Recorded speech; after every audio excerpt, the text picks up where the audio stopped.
ప్రభునందు ప్రియులైన మీకందరికీ యేసుక్రీస్తు ప్రభువారి నామములో శుభవందనాలు తెలియజేస్తూ ఉన్నాం.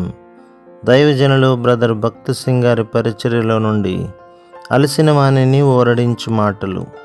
ఫిబ్రవరి 22. ఎవడైనను పాపము చేసిన ఎడల నీతిమంతుడైన యేసుక్రీస్తు అను ఉత్తరవాది తండ్రి యుద్ధమనుకున్నాడు. యోహాను మొదటి పత్రిక 2వ అధ్యాయం 1వ వచనం. మనం తిరిగి జన్మించక మునుపు మన మనస్సాక్షి పాపముచే అపవిత్రమగును, మన ఆత్మ మృతమగును, మన ప్రాణము చీకటి అగును, మరియు మన శరీరము అపవిత్రమగును.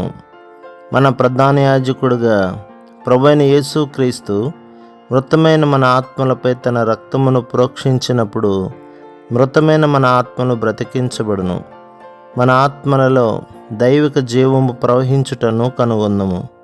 మనము దేవుని సన్నిధిని అనుభవించనారంభించుదుము. మనము ఒక స్నేహితుడు తన స్నేహితునితో మాట్లాడినట్లు దేవునితో మాట్లాడుదుము.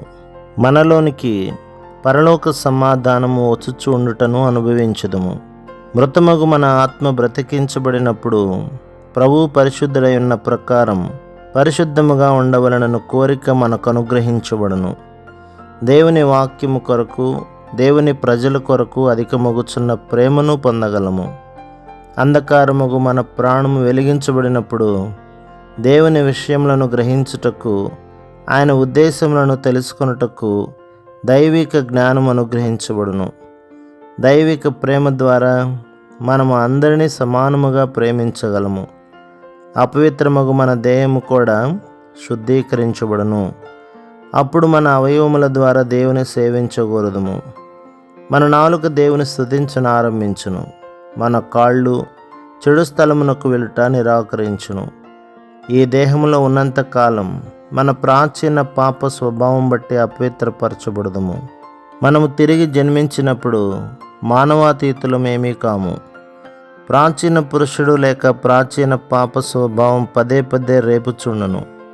మన హృదయములలో ద్వేషము, శత్రుత్వము, గర్వము, పేరాశ వంటి పాపములను ప్రోత్సహించుట ద్వారా ప్రాచీన స్వభావమును పోషించుదుము మరియు అపవిత్రమగుదుము.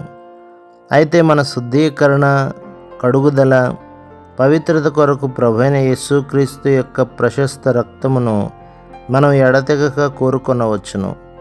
యోహాను మొదటి పత్రిక 2వ అధ్యాయం 1వ వచనంలో మనము చదువుచున్నట్లుగా ఆయన మన ఉత్తరవాది, విజ్ఞాపనకర్త, ప్రధాన యాజకుడు.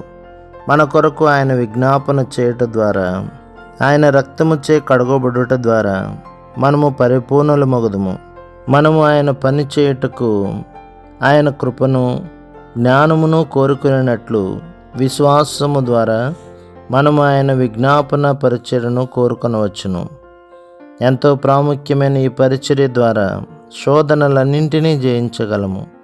మనము ఈ లోక మోసముల నుండి తప్పించబడుదుము మరియు ఆయన రెండవ రాకడ కొరకు సిద్ధపడుదుము. ఆయన రాకడలో మనము గొప్ప స్వాస్థ్యమును పొందుదుము. ప్రభు మిమ్మును, మీ కుటుంబములను, మీ సంఘములను దీవించి ఆశీర్వదించునుగాక. ఆమేన్.